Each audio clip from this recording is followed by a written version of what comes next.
প্রায় 7টা বাজতেছে, এখনো বাইরের প্রচুর অন্ধকার। সবকিছু রেডি করে এখন নিচে নামতেছি, কারণ বস মনে হয় অলরেডি আইসা পড়ছে। বিশেষ করে দেয়ালের ডিজাইনটা আমার কাছে মারাত্মক লাগছে। 6টা 6 এলাম আর ঘুম ভাঙতে পারছে 6টা 7। তারপর ঘুম থেকে উইটা ফ্রেশ হয়ে এখন রেডি হইতেছে, কারণ একটু পরে বস রুমের সামনে এসে হাজির হইব। আর আজকে এমনিতে একটু তাড়াতাড়ি ঘুম থেকে ওঠা হয়েছে, তো দেখি খাওয়ার মতো কি আছে ফ্রিজে। ফ্রিজ থেকে 2টা নাশপাতি নাকি কি, এ ফলটার নাম আমি আসলে সঠিক জানি না। আর 2টা মালটা গাড়িটার সাথে নিয়ে নিলাম, কারণ কাছ থেকে গায়ে চার মনে থাকে না। প্রায় 7টা বাজতেছে, এখনো বাইরের প্রচুর অন্ধকার। সবকিছু রেডি করে এখন নিচে নামতেছি, কারণ বস মনে হয় অলরেডি আইসা পড়ছে। তো গিয়া দেখি বস আইসে কিনা, কারণ প্রতিদিন বস আইসা আমাদের আগের রুমের সামনে এসে বসে থাকে। তো আমি জানালা দিয়ে দেখলাম বস আইসে কিনা।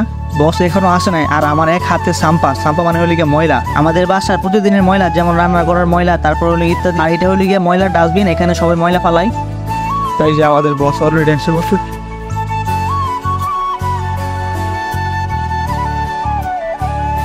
আমরা বাইরে হওয়ার কিছুক্ষণ পরে বস আসা পড়ছে। আর যেহেতু আমাদের গন্তব্যে পৌঁছতে প্রায় 1 ঘন্টার মতো সময় লাগবে, আর 1 ঘন্টা মানে অনেক সময়, তাই আমরা গাড়িতে একটা ঘুম দিমু। আর আমার সাথে আছে হলে গিয়ে সাজিদ, তারপর হলে সবুজ মামা আর শান্ত ভাই। তো আমরা এখন গাড়িতে একটা ঘুম দিমু।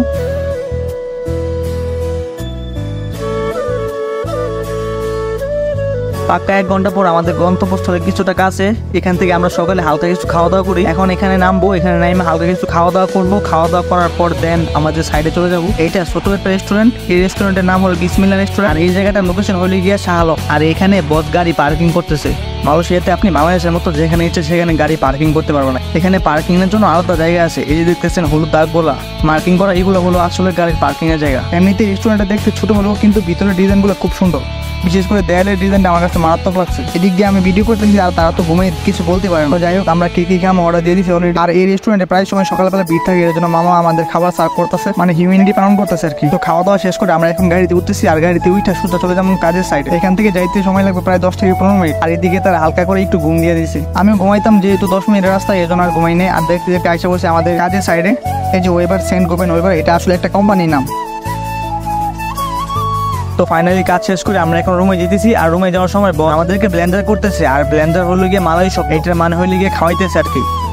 আর আমাদের বস আলহামদুলিল্লাহ অনেক ভালো, শুধু আজকে না আমাদেরকে প্রতিদিনই ব্লেন্ডার করায়। খাওয়া দাওয়া শেষ করে আমরা আবার রওনা দিলাম বাসার উদ্দেশ্যে। আমরা আছি এখন শাহ আলম টাউনের একদম মাঝখানে, সামনে বড় বড় বিল্ডিং এবং বাইরের ভিউগুলো সত্যি অসাধারণ। এখান থেকে আমাদের বাসায় যাইতে সময় লাগবে প্রায় 40 মিনিট। তো গাইস, আজকে ব্লগটা এই পর্যন্তই। আপনারা সবাই ভালো থাকবেন, দেখা হচ্ছে নেক্সট কোনো ব্লগে।